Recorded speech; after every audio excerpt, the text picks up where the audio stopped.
Good morning, good afternoon, and good evening. Thank you so much for coming to today's class. We're studying the course 3, which is applied meditation. And today we're going to move on from the preliminary work we've been doing and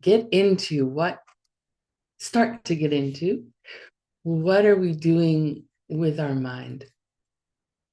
So first, let's find a comfortable place to sit and set our motivation for today's class. Why are you here today? Make your intention, your motivation as big as you possibly can.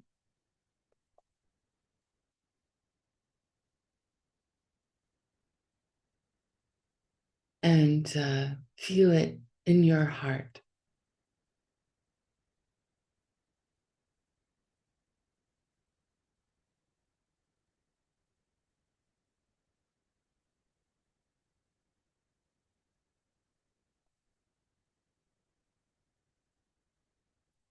And then if you can, try to feel all the different people taking this class with you, with me, around the globe, and just how precious it is to be in such company.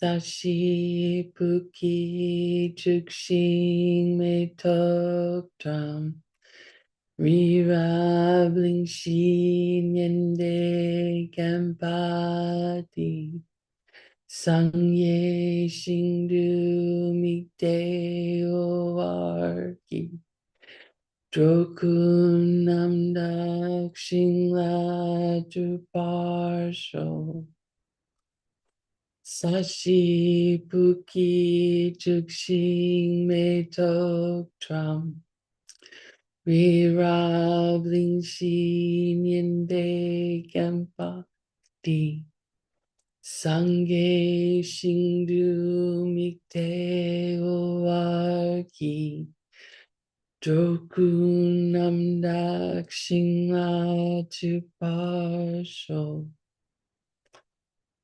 Sashi Puki Chukshing Me Tok Tram Rirabling Shin Yende Kempati Sangye Shingdu Mikte Owargi Tokun Namda Shingla Tupar Sho Itam Guru Ratnam Mandalakam Nirya Ayami.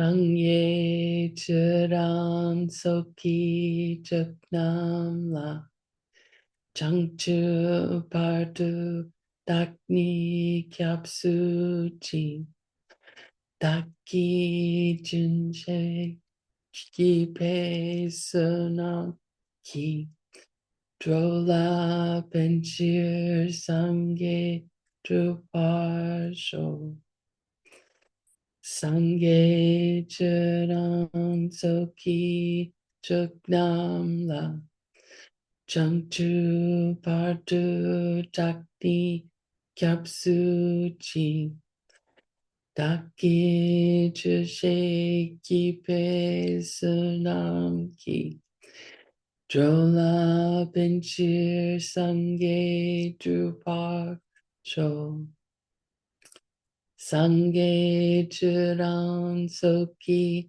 chuknam la changchu bardu dakni kyapsuji daki jushe ki pe sunam ki jola benchir sangye duparsho.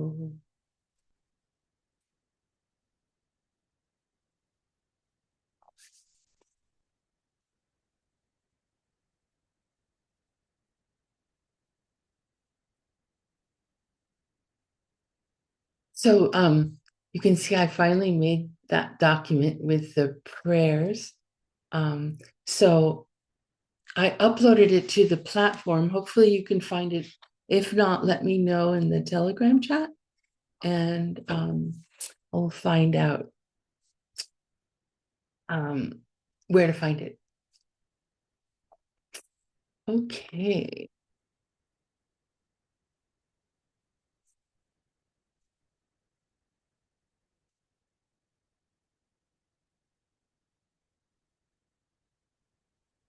So today we're going to start diving into the mental. Oh, wait, before we get started, let's see. Does anyone have any questions from last time?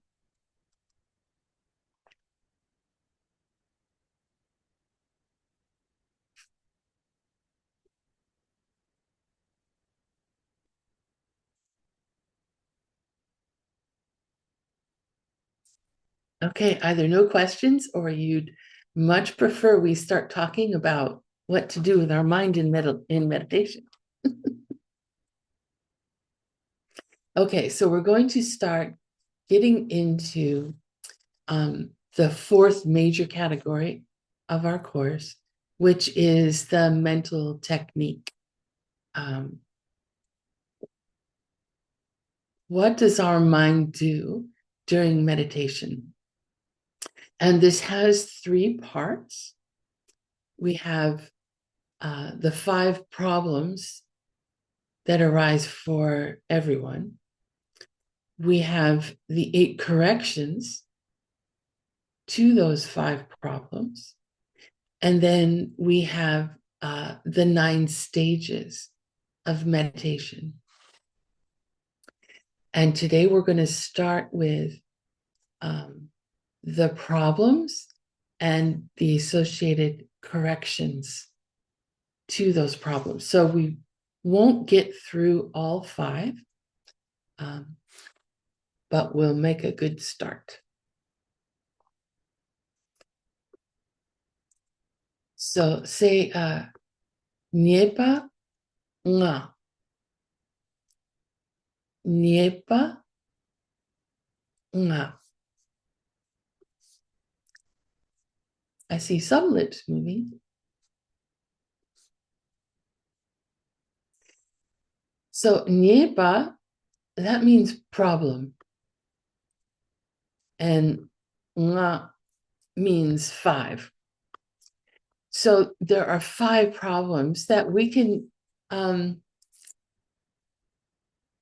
look forward to meeting in our journey on the stages of meditation. They will come up in our minds sooner or later when we pick up this practice of meditation. And until we can reach a point where we can set our mind on an object of meditation, direct our mind towards an object, and stay with that object for as long as we want, until we have that ability, that tool refined. Pretty much the whole thing about meditation is learning to identify what problem we're having and figuring out which correction to apply. And so we can look forward to learning about these problems and these corrections, because that's what we'll be spending most of our time doing as we move up through the stages of meditation. Okay. Say Nienpo Ge. Nienpo Ge. And Nienpo means correction. And Ge, if you remember from when we talked about the posture we use with our body, Ge means 8. Thank you.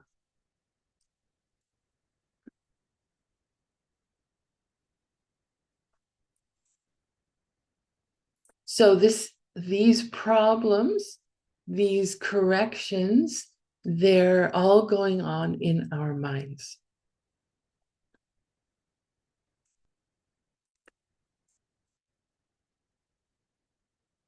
The first problem is lelo. Say lelo. Lelo. And lelo means laziness. It's one of the first words that monks who are learning English, they learn this. They learn what lelo is in English because they're very close sounding. I don't know what it's like in your language, but lelo to my ears just sounds very much like, oh, lying about. Now, it doesn't really mean laziness here when we're talking about the 5 problems. When we talk about lelo as a problem, it means not really wanting to meditate. Like, let's say that we set up that we're going to meditate in the morning. First thing in the morning, I'm going to get up and meditate. And then someday we wake up and it's like, oh, I just need a little bit more sleep. I'd rather have a little bit more sleep. And even though we're sleeping, and we could consider that lazy, it's really that we don't want to get up and do it.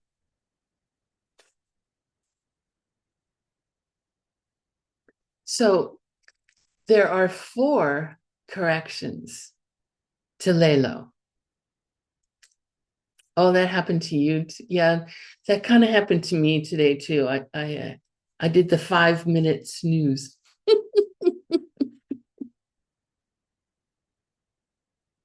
So we've got 5 corrections to the first problem. I'm sorry, 4 corrections to the first problem. So half of our corrections are used as we deal with the first problem. The first correction is called Tinginzin La Depa.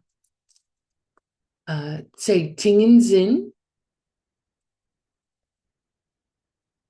La Depa. Tinginzin La Depa. Does anybody remember Tinginzin from, we had this a couple of times in a couple different classes so far.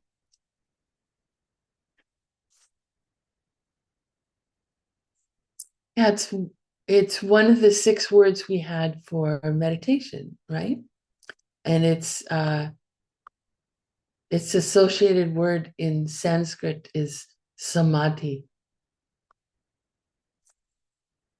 So Tinginzin is this one-pointed state of mind.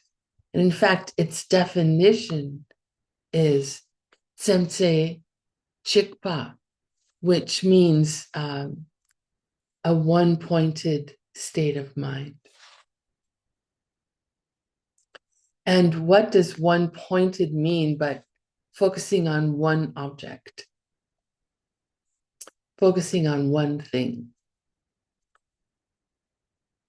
So it's not that we sharpen our mind into a little point.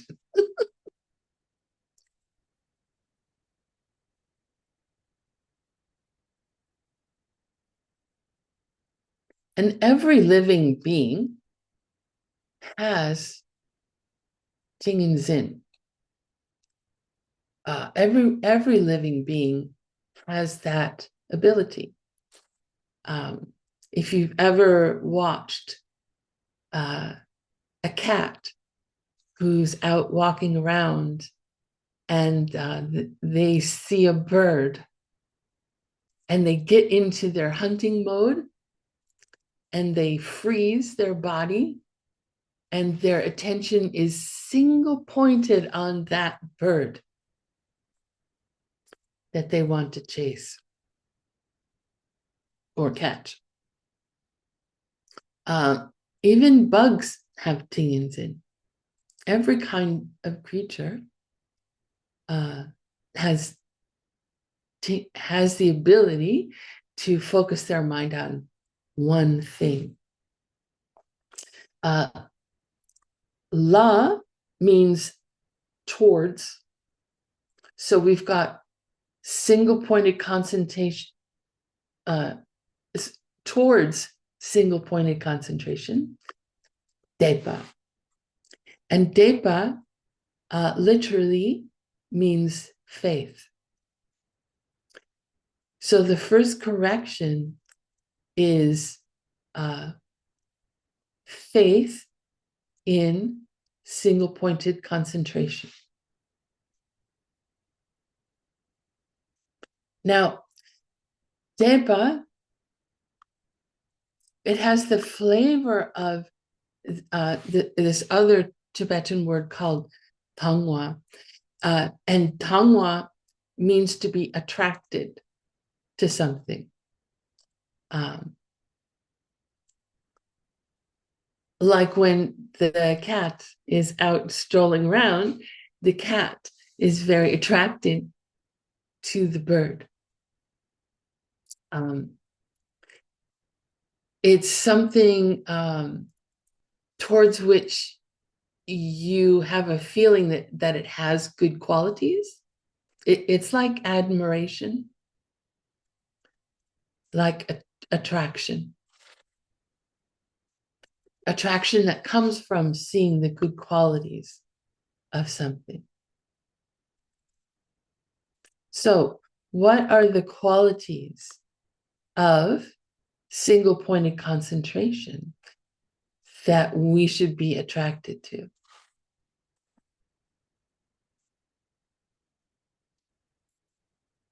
Why are we doing this course?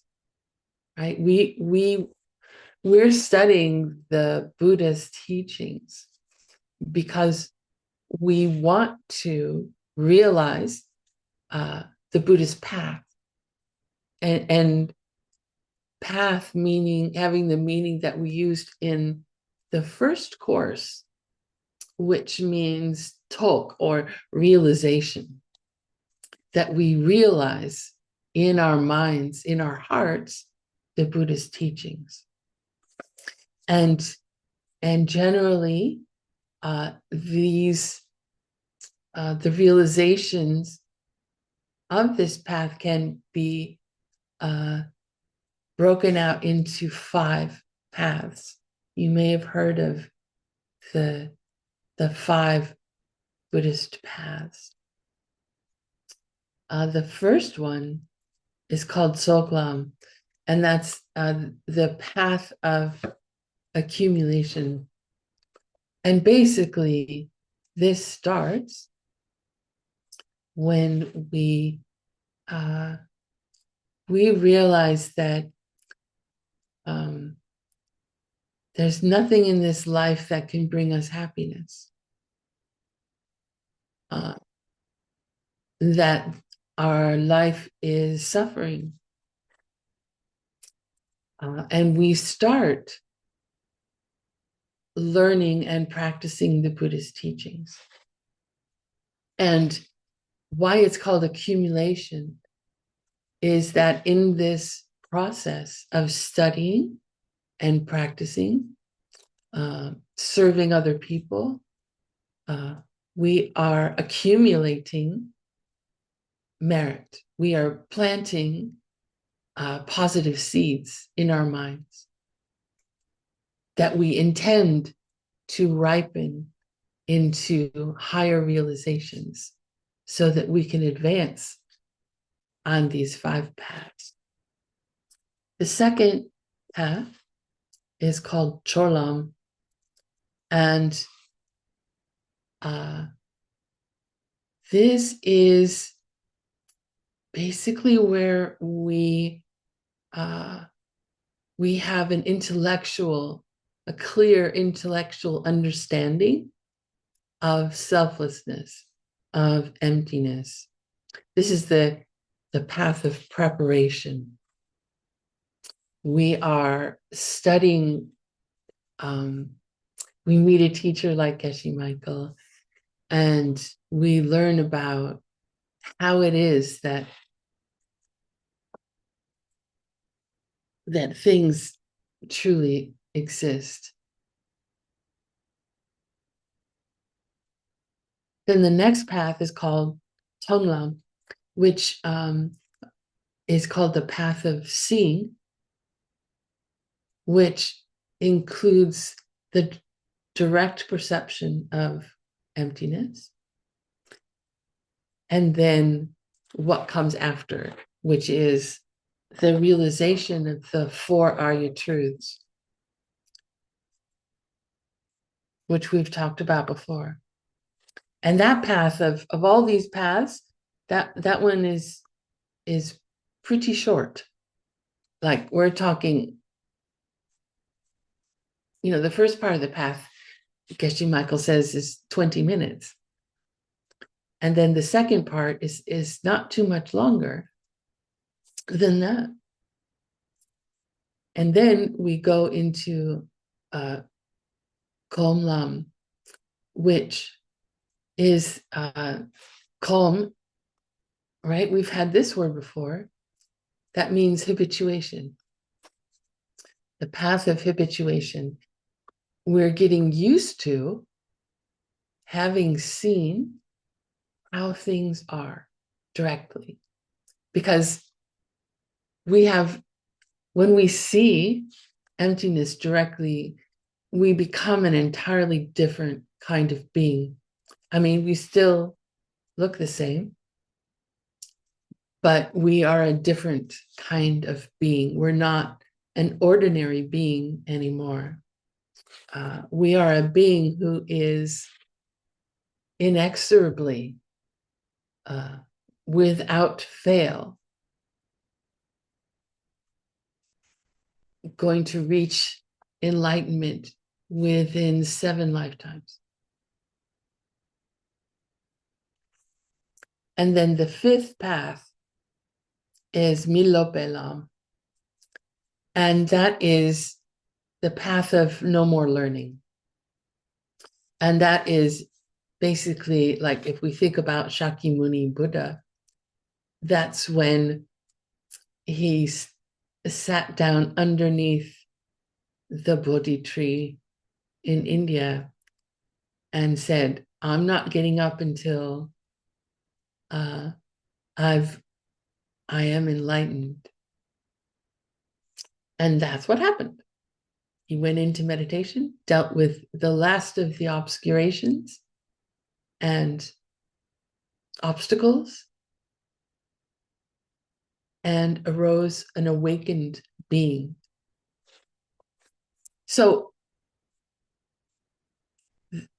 these 5 Buddhist paths, the 3 that are in the middle, Jorlam Tonglam and Gomlam, the path of preparation, path of seeing, and path of habituation. When we move from one path to another, we do so only in a state of deep meditation. So the big selling point for wanting to get up out of bed in the morning and meditate is that we're training our mind so that we can advance along these paths. It would be impossible, it will be impossible for us to do so otherwise. So that's a very good selling point. But it's good to remind ourselves that's why we're studying and that's why we're meditating. Setting our motivation is so important. So important in all of our practices. There are other selling points, like Jetson Kappa discusses in the Lamrim Chenmo. And he says that it's all like you can't achieve almost any Buddhist quality without learning meditation well, because meditation allows us to be able to keep our mind on an object long enough to achieve it. And by achieve it, we're talking about making a change in the way we experience our world, making a change in the way we think about our world. Our mind is it's our tool for experiencing the world. And so if we want to have different experiences of the world, if we want to live in a world where there's happiness, where there's peace, where there's love, everywhere we look, where there's beauty, where everything we come into contact brings us and everyone else a feeling of joy, of bliss, then we need to learn how to first learn, but then we need to develop that tool to be able to experience those things. A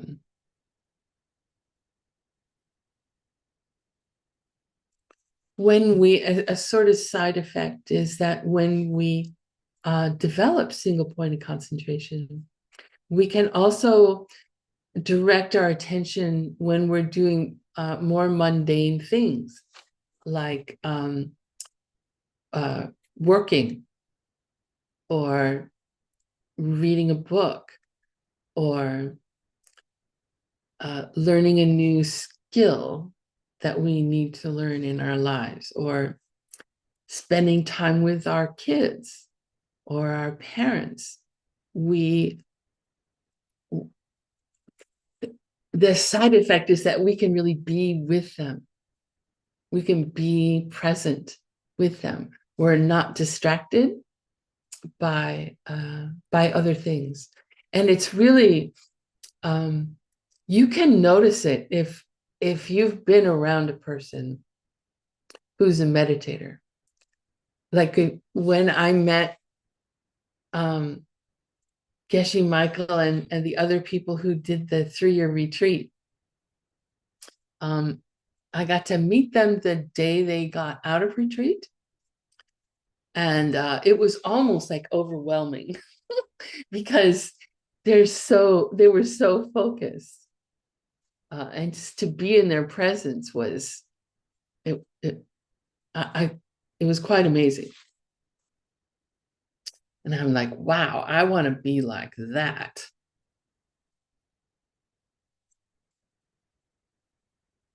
But that's just a side effect. Cool one. The the second correction is called dunpa. Say dunpa.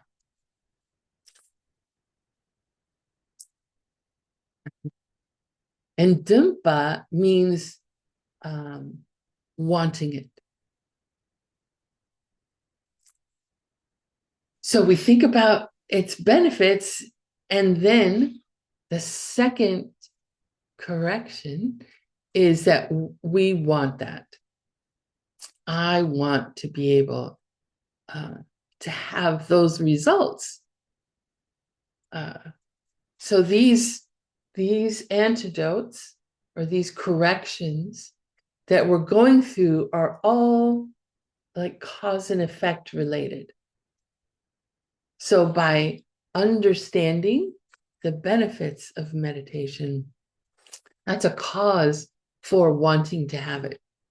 It's very difficult to want something if you truly want it, like to feel it in your heart, if you don't have an attraction for it,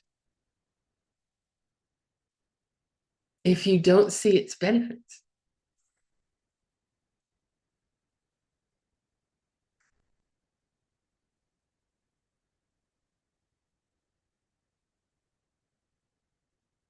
So until we have, I mean, we're fortunate we've met Geshe Michael, and it's very easy to see, for me, to see in him like the manifestation of the Buddhist path. Uh, but until we meet someone uh, who exhibits these qualities for us, it's something that we just have to find out on our own. And we just try. We just practice the path and sincerely, and start to see how the benefits are starting to ripen in our own minds and wanting to continue that on those teachings. The third correction to laziness or not wanting to meditate is tsundru. Say tsundru. Tsundru. And you may be familiar with this word. It's used in the fourth perfection, and there of a bodhisattva, and there it's the perfection of joyous effort. And here in our list of corrections, it just means effort. Making effort. So what do you suppose making effort would be?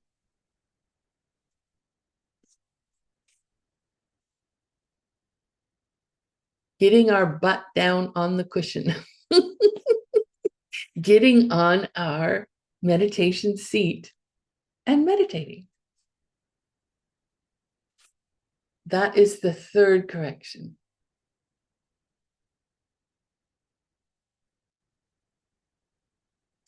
And then the fourth correction is called Xinzhang. Say Xinzhang.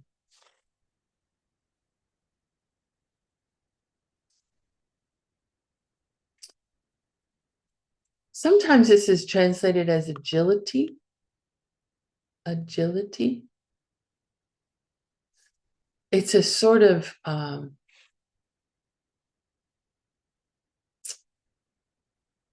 like when I was learning how to play piano, when I was first learning, my fingers were very awkward, right? On the keys. I had to really focus on getting my finger to touch the keys. And as I continued to practice, it just became very easy. It's like my fingers knew what to do.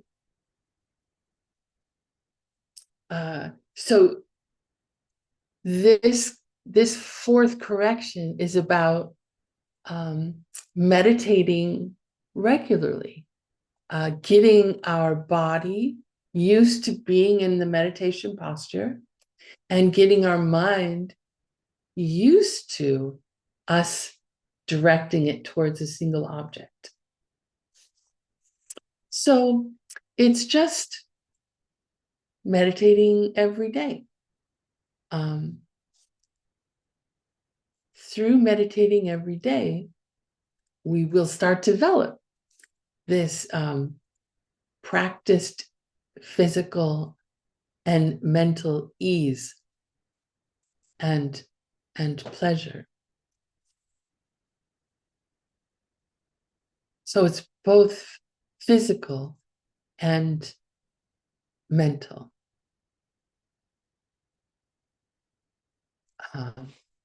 It's important that we do this every day. The same time every day is best. If we can work our busy lives around moving things around. I mean, we do make time to brush our teeth every day. We do make time to, that whole morning routine.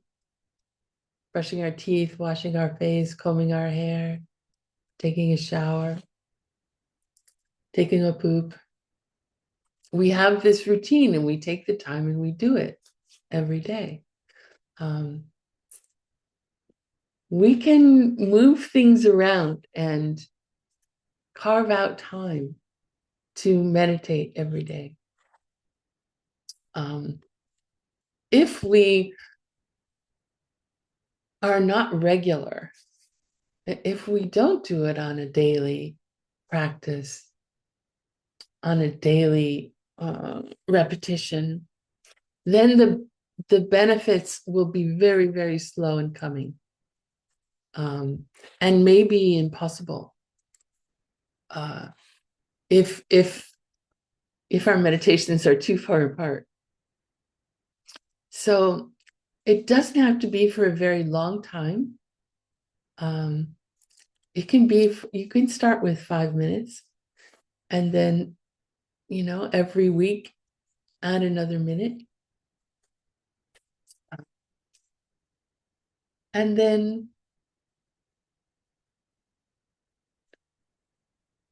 like I said before, I can't remember if it was last time or the time before, but it's great to end your meditation while you still are having a good meditation, right? So that when you get up off the cushion, you want to go back to it again.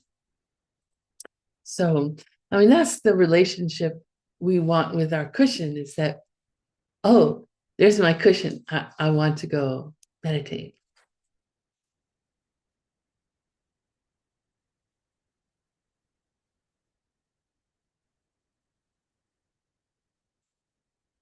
So this correction is the culmination of the 4 corrections for laziness. Not wanting to do it.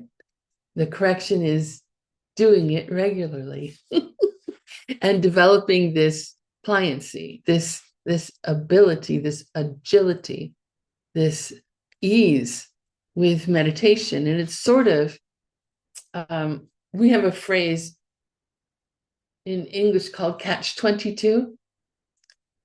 There was a book with that title, but it's like once you have practiced ease, then there's no problem anymore. Like there's no laziness. But if you have laziness, that means you don't have practiced ease. So that how can you get one without the other? So you just have to keep. That's why we have those cause and effect. That's why there's 4 of them, of leading up from not wanting to do it to being totally comfortable and practiced at doing it.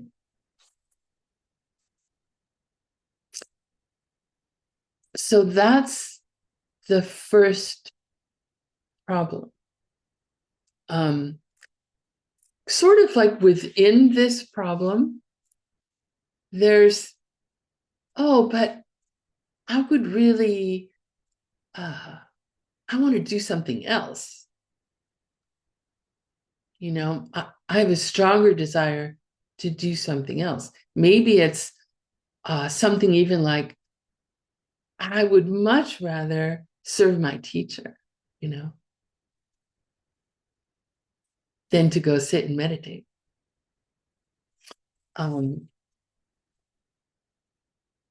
Geshe Michael suggests to think about impermanence. That whatever it is we're thinking about, we're going to lose it at some point in our life.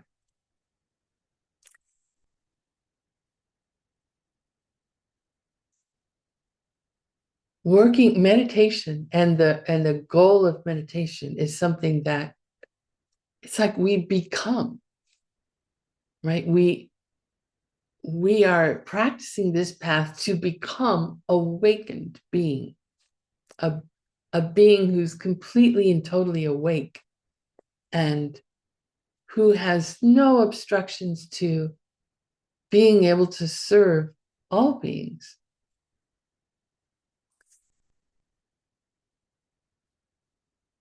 So we can then have this sort of debate in our own mind about the qualities of what it is that we want, to be really clear about what it is that we want. And he gave this, I'll just say this to you, it's mepe dukno, yupe dukno. He says, the suffering that you get if you don't have something, and the suffering you get if you do have something. Like that's what samsara is. That's where we are. We're walking around trying to stay away from some stuff and get other stuff, trying to be happy and trying to avoid suffering. But no, we are living in a cycle where suffering is what we're going to experience. So if we're tired of that, we'll get up in the morning and sit on our meditation cushion.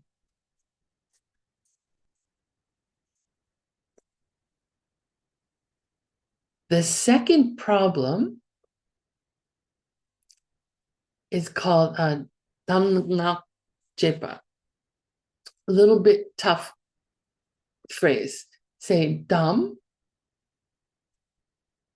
Nak, Jepa. Damnak Jepa. Damnak means personal instruction or private advice. And normally it's used when you talk about when your teacher gives you personal advice about what to practice or what to do. And, it doesn't have to be where they personally whisper it in your ear. It can be when you're in a public teaching with 500 other people and your teacher says something and you hear that as, oh, he's speaking just to me, or she's speaking just to me. That's what I have to do. Like it strikes you as personal instruction. And then chepa is to forget. So forgetting the instructions. Now, what does this mean exactly?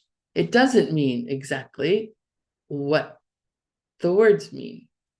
Here, what this means in the 5 problems is losing our object of meditation. And I think this is like, once we get on the cushion, this is the first problem we face. And it's so common. Everyone goes through this. I've never met anyone who has not. We sit down and we're so distracted, we lose the object immediately. Like, we're just at the point where we're trying to notice our breath to calm our mind, and we're already off onto some other object, like my knees hurt, or when is this going to be over? Hasn't it been 10 minutes already? Or what's for lunch? Or some people say, and myself included, it's like, I can't meditate because my mind is too crazy. Like, there's too many thoughts going on all the time. But that's normal. That's the way our mind is all the time, is going from thought to thought, looking at this thing, looking at that thing, engaging with this and then that. And we're just starting to be able to work with our mind. And so our first experience, of course, is going to be a mind that loses its object.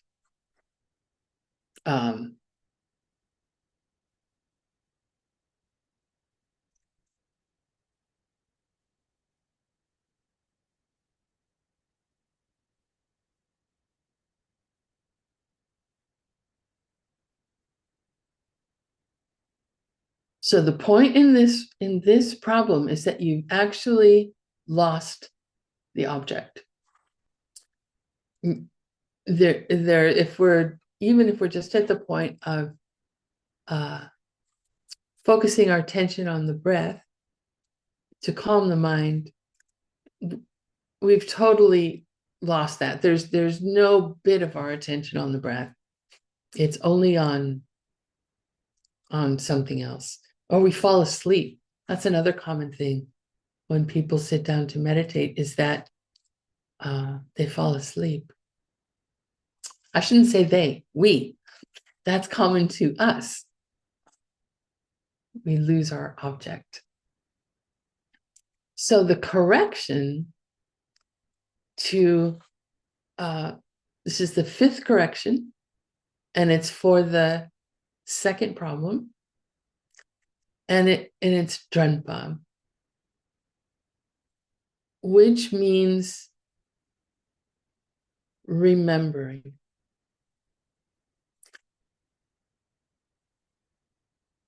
And it seems sort of like cute, right? Like, oh, thanks a lot. Yeah, if I forget something, I should remember it. Thanks for your help. That's so profound. But it is just a simple act of first noticing that we've lost the object, and then bringing it back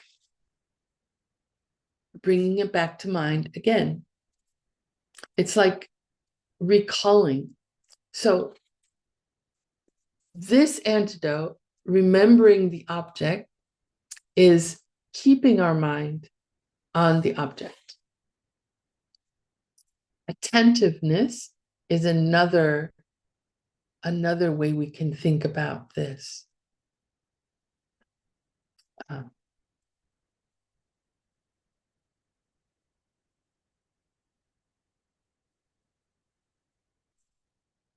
The Abhidharma Samuccaya,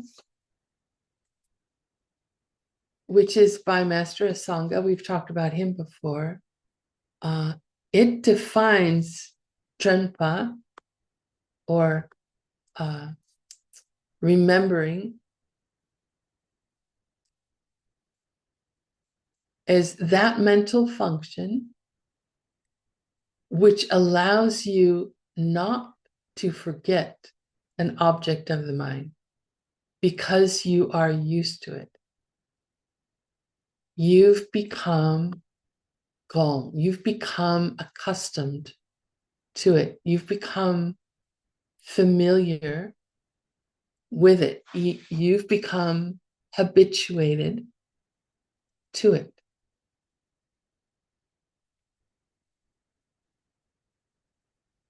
So this mental function of remembering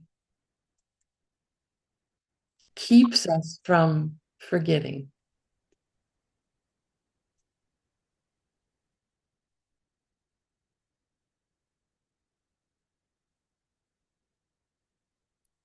The habit of keeping our mind on the object is the antidote, the correction to losing the object.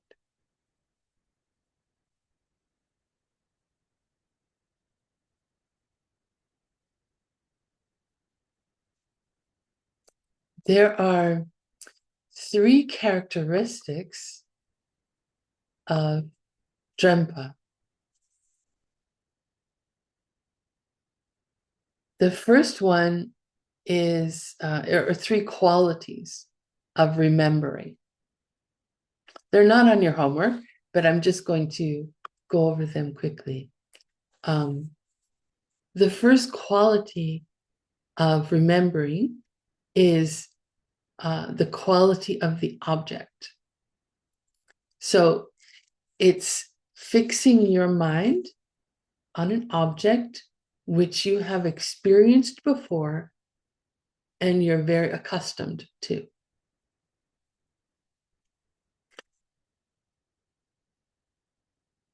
The second quality is how our mind holds the object, how we hold the object.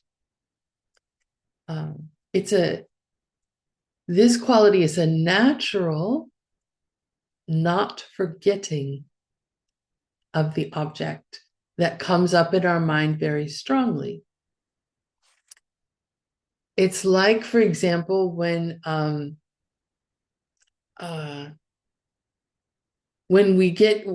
stomach growls and we get hungry, and then up pops in our mind a recollection of a particular kind of food that we like, that we know we're going to have. Like we have it very clearly in our mind. I remember I did a retreat once where I had this, unfortunately, quite a lot during my retreat. It's one of my first retreats, about spaghetti. Like I could really see that plate of spaghetti. I could smell it in my mind. So it was a very strong, intense holding of the object.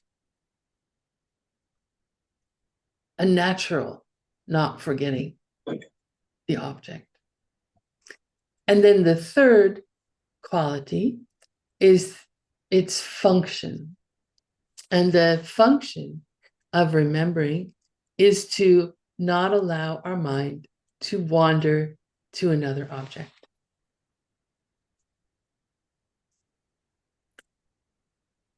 And this is something that we develop through the stages of meditation, through these problems and corrections. We kind of hear echoes of the earlier problems in the later problems, but they're echoes because we're working on it. We're working on, we're starting off with a tool that's sort of like a wild horse. Our mind is, we don't even want to get on the cushion. Heaven forbid that we think and shut down our mental chatter for a moment. And we want to get to a point where we can just place our mind solidly and clearly on one object for as long as we want. So it's a process.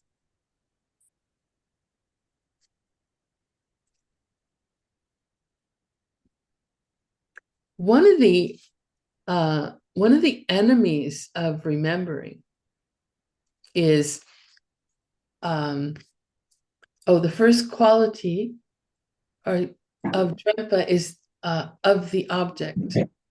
It's fixing your mind on one object that you have experienced before and very accustomed to.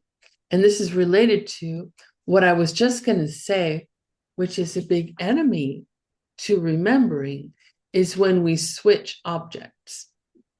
So if we're in the process of developing single-pointed concentration, and some people will go into,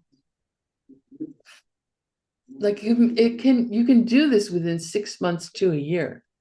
Some people will do a retreat for that long. You don't have to do a retreat. You could do it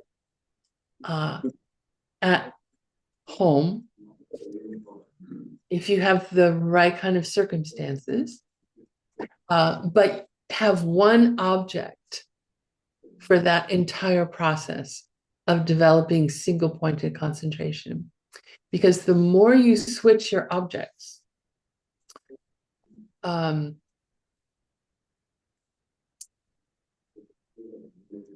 more challenging it is to remember which object it is you're focusing on in that particular session, right? If you're doing the same object every day, you're becoming more and more familiar with it, it's easier and easier to remember. Geshe Michael talked about how when he was in Boy Scouts, and I didn't have to do this in Girl Scouts, but they were learning how to start a fire by rubbing two sticks together. And he said, switching your object would be like if you're trying to start a fire, rubbing your two sticks together, you're like, it hasn't started yet. So you go, oh, I better try two other sticks. So you go get two other sticks. And you do that for a little while. There's no fire. So you want to stay with one object for a while. And yes, when we're studying in these courses, our meditation object change every week. So you can have a separate meditation time.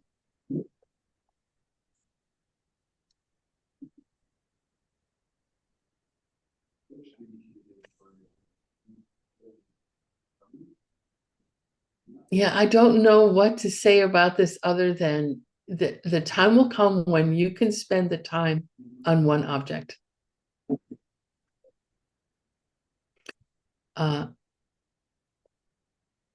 Some people just will, they've gone to teachings, they've gotten all the material, all the teachings, all the content that they need for a practice, and then they go and meditate. So they won't go to learn a new practice. They will stick with what they've heard. I think there's someone having a party somewhere, which sounds like fun, but we're going to have fun too, because we're going to focus our minds.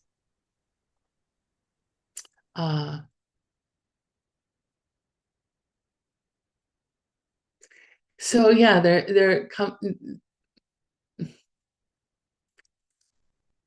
when you're ready,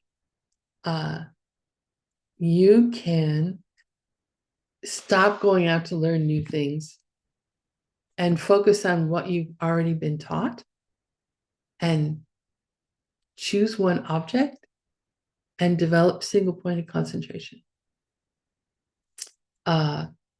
When we get to objects, we'll talk about this more. But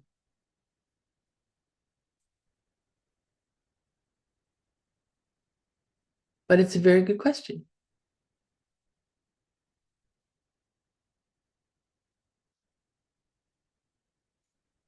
So that was our second problem and our fifth correction, right? Forgetting the object and remembering.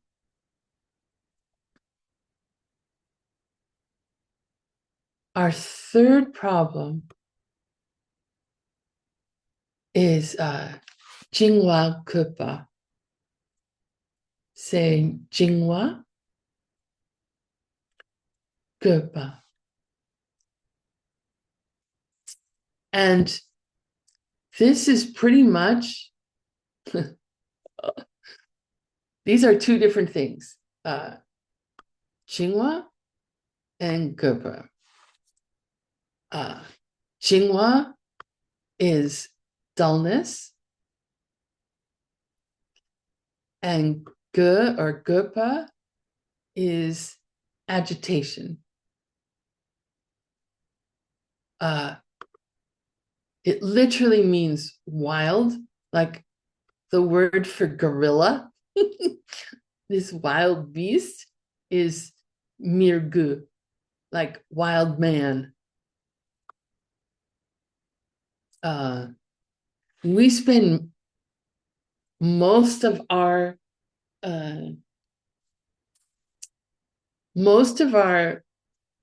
advancement through the stages is spent on working with these two, dullness and agitation. And so it's very important that we become very familiar with them. So Jingwa is translated as dullness, and this is mental dullness.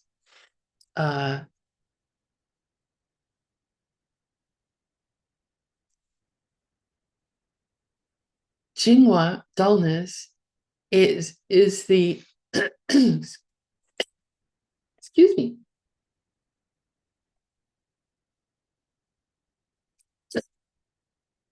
the most dangerous enemy of meditation, the most dangerous problem in developing single pointed concentration. There are two kinds of dullness.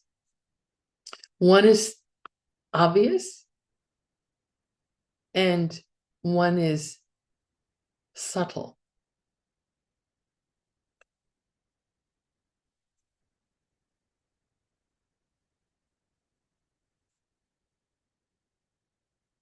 We can understand dullness just in a very generic way, that it's a bit sleepy. It's a bit slow. It's hard to talk about because the mind is ineffable, right? But if it feels like there's a cloud over you,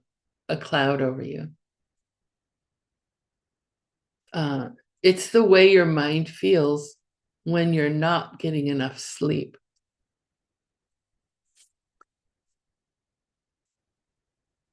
To talk about this in more detail, we're going to talk about both dull,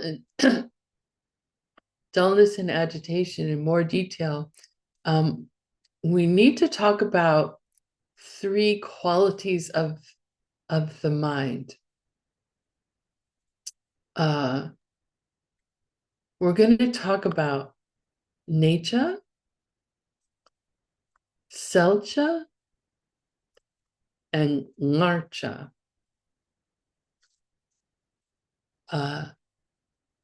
Ne means to stay, and cha just means aspect. So the first quality we're going to be talking about is the aspect of staying or fixation. This is being on one object or being on an object. How fixed is our mind on the object? The second quality is selcha, and sel means clear. So this is the aspect of clarity. And it can be, because we're talking about a mental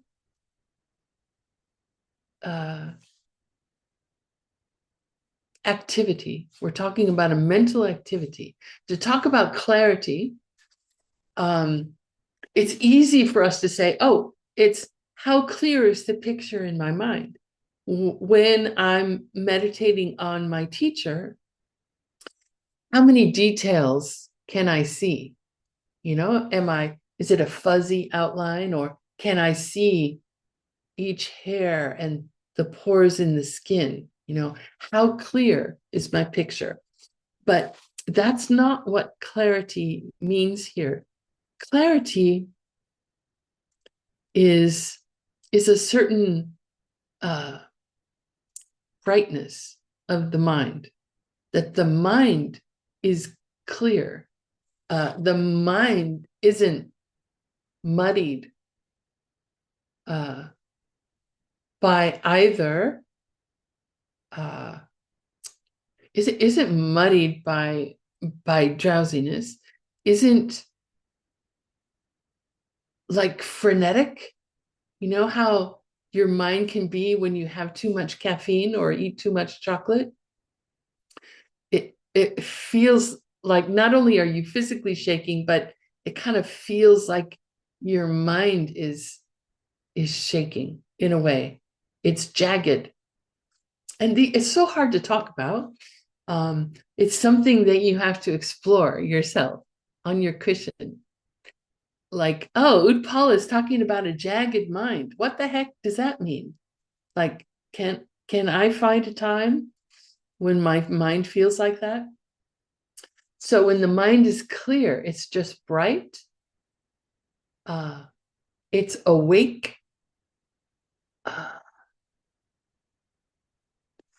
It feels like unencumbered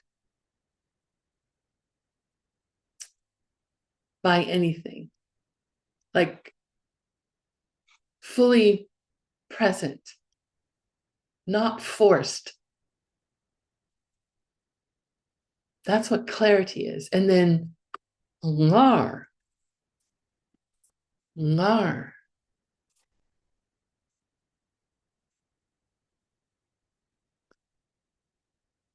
Lar means strength.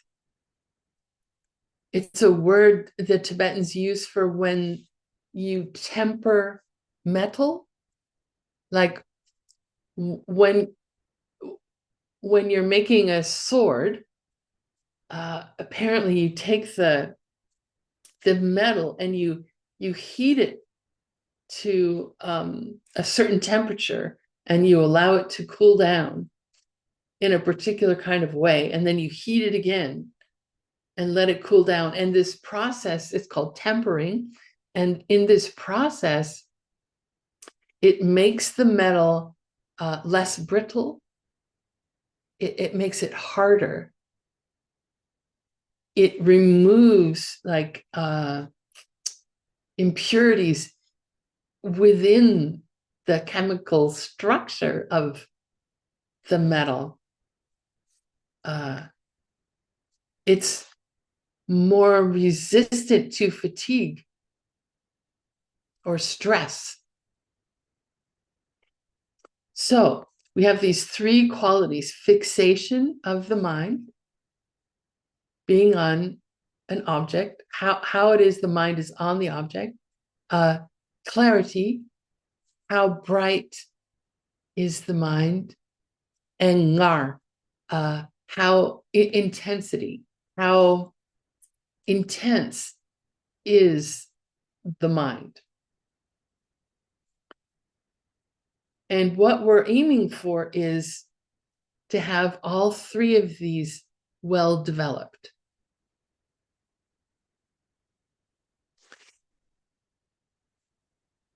So when we think about dullness, and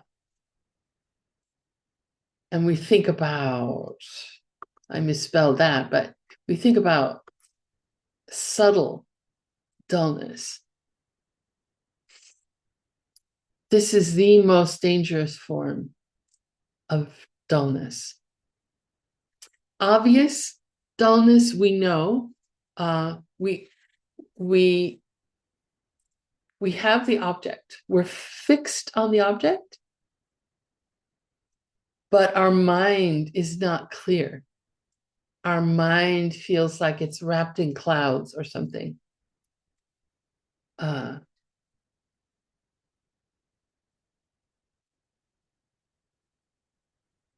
With subtle dullness, we are fixed.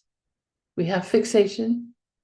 We have clarity. The mind is clear and bright, but we don't have ngar. We don't have intensity.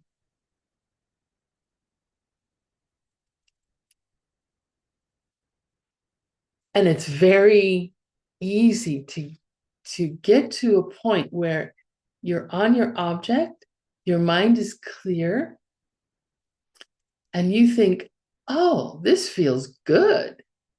Wow. Of course, not while you're meditating, that would be distracting, but afterwards, you say, wow, that was really great. What a great meditation session. I was on the object the whole time. My mind was clear. I feel great.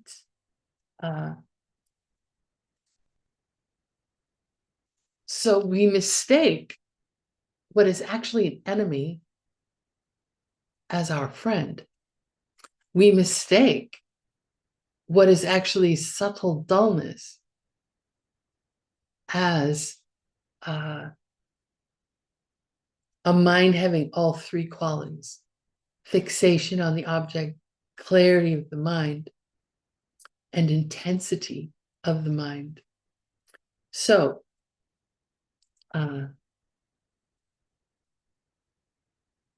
the process of going through these 9 stages, we're learning how to identify when we're not on our object, when our mind is not clear, and when our mind is not intense.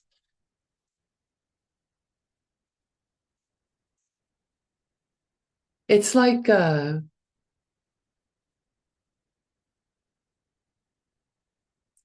recognizing when we don't have intensity.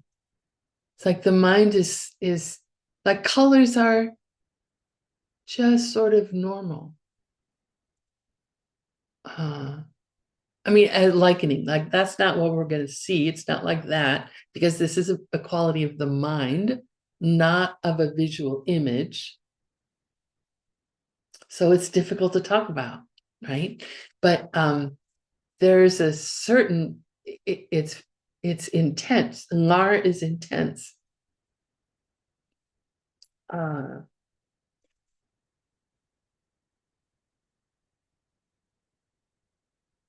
Like if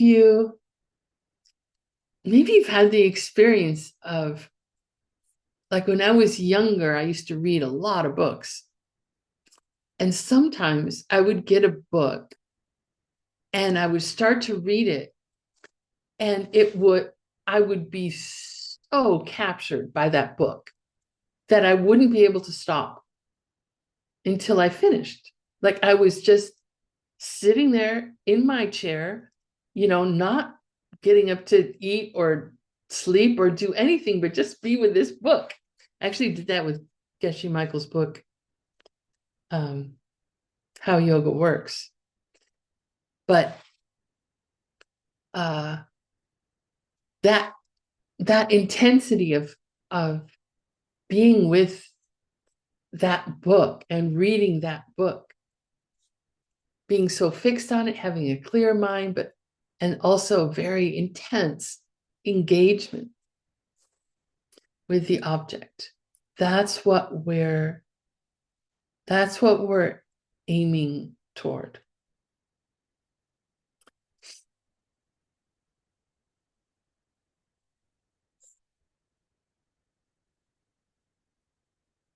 So just to say again, with subtle dullness, we have fixation, we have clarity, but we don't have intensity.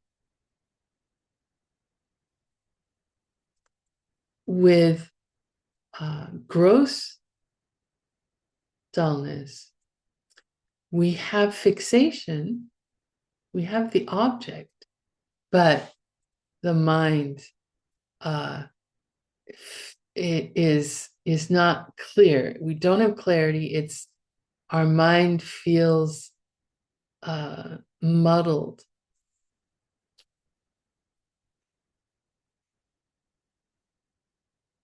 Babonka Rinpoche, when talking about this, he says you can compare these qualities to holding a cup in your hand. You can hold it loosely, like you're about to drop it.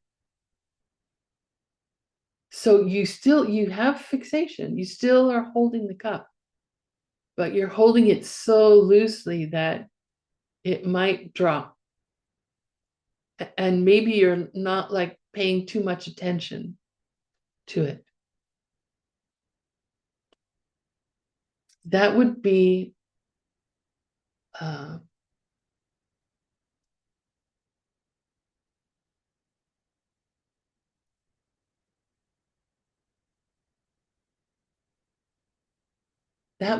like subtle dullness. You're holding it. You have some clarity about it, but it's loose. If you grasp it firmly, then that has intensity. There's another one that is a little more, it worked for me and hopefully for you too. Sometimes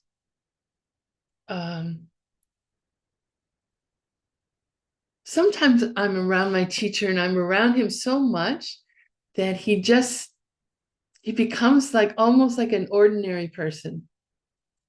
I take him as I revere him and I honor him and I respect him, but it feels a little like normal, like ordinary, like, oh, there's Geshe Michael. But then some days or sometimes, like he'll look at me in a certain way, or he'll say something that really hits my heart, like it's just for me. And my feeling for him becomes very intense. So it's the difference between that just like ordinary love and that very intense love. And that latter one, that has mar. That's intensity. That's the kind of mind we should have with our object in meditation. Now, as you can imagine, that takes some energy, having intensity. So if anyone thinks that meditating is just like sitting around and doesn't take much energy, it's probably because they're in subtle dullness all the time. Because meditation it takes a lot of energy. Like I found in retreat that I was eating far more food than I ever thought I would need, because it takes so much physical energy to support the mind being that intense.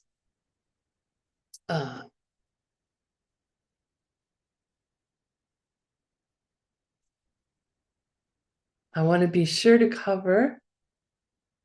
So agitation also has gross and subtle forms, or obvious and slightly hidden forms.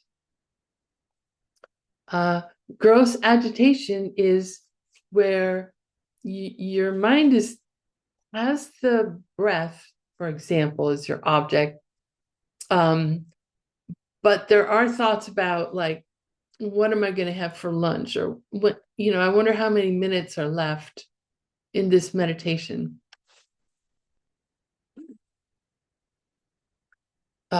Distractions are appearing in your mind. And it's very similar to forgetting the object.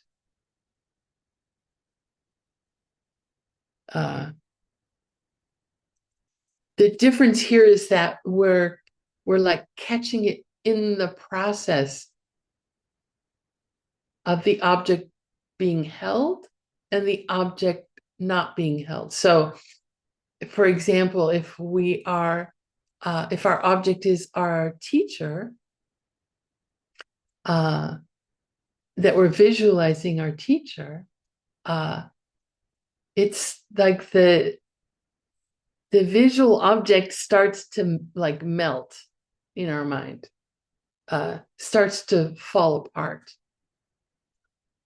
We lose the detail that we did have.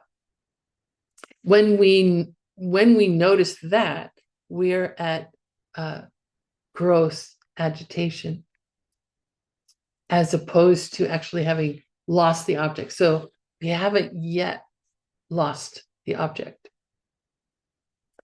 Our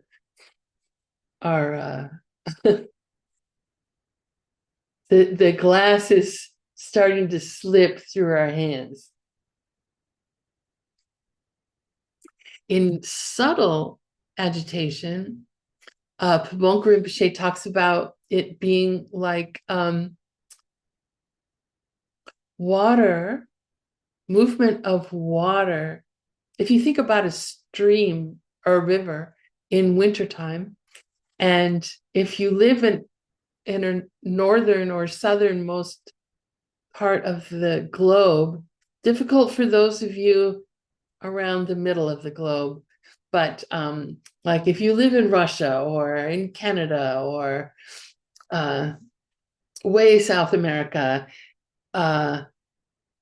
you're familiar with ice coming over on top of a river in the wintertime. And the ice gets very, very thick, sometimes very, very thick, but there's still some movement of water. It hasn't frozen all the way through. So underneath this ice, there's movement of water. So subtle agitation is like that. You're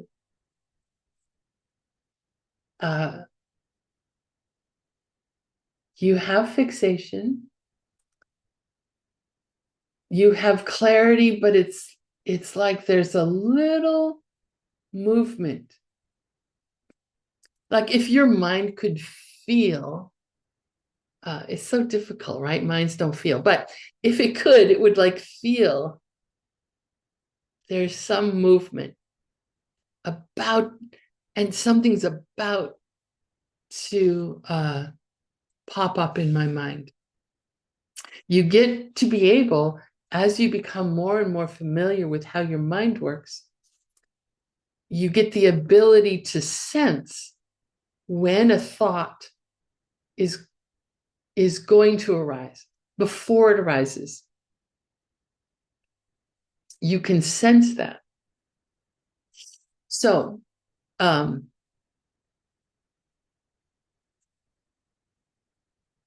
correction for dullness and agitation is Sheishin. Stay Sheishin. And this is watchfulness or attentiveness. So they talk about this in terms of being like a tiny part of your mind that's like being aware of what's going on in your mind. I don't know if we have a phrase called like being a fly on the wall or third person. There's this idea that like in training to be a presenter or an actor, they train you to like be aware of what's going on. Not only are you doing your lines, are you acting your role, but is the audience engaged? You know, it is everyone in their place.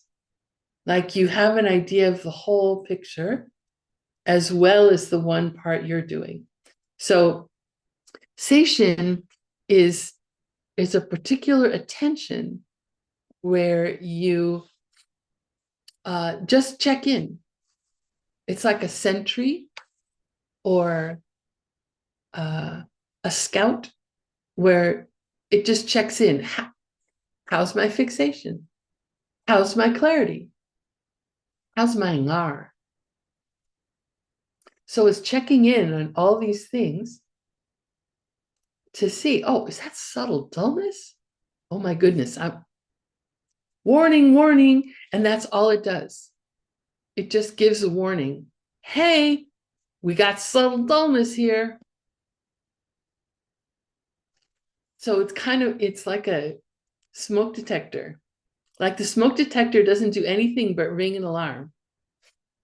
So Seishin looks, if everything's fine, that's it. If there's some agitation or dullness going on, it sounds the alarm. Hey, we got agitation going on. Hey, we got subtle dullness going on.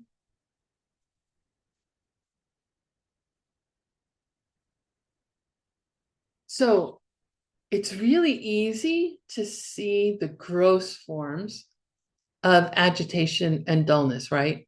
I mean, we can tell when the glass is slipping through our hands, right? We can feel when, you know, our head is starting to nod off. Oh, that's gross dullness, gross agitation. It's the subtle ones that we have to learn to recognize. And so we have to develop our attentiveness to be looking for those characteristics, for those qualities that are characteristic of subtle dullness and subtle agitation. But subtle dullness is the big problem. So I saw there was a question in the chat, and I'm sorry, but we've only got 1 minute. I suppose if you're crying, then just let the tears flow. You don't have to think about it. If crying, if the tears are not your object of meditation, don't be distracted by them.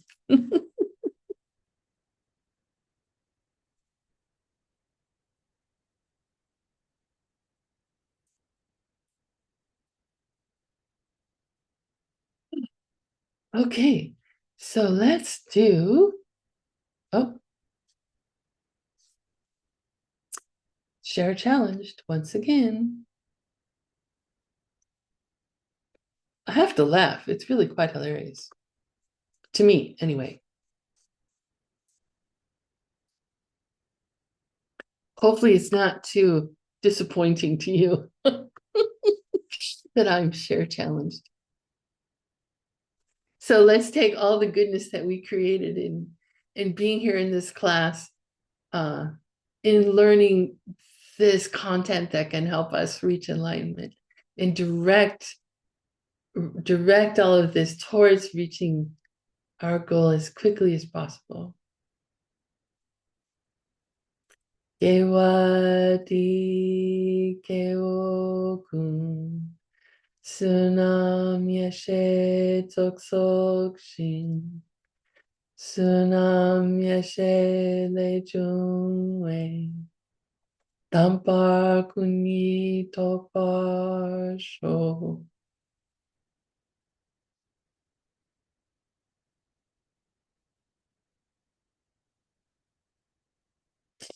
Thank you for your attention. Thank you for your practice. Thank you, live translators. I can't imagine what it's like to translate me. I'm so sorry. Thank you, all the tech team, for supporting our course. Thank you, Internet. Thank you, Zoom. Thank you, Geshe Michael.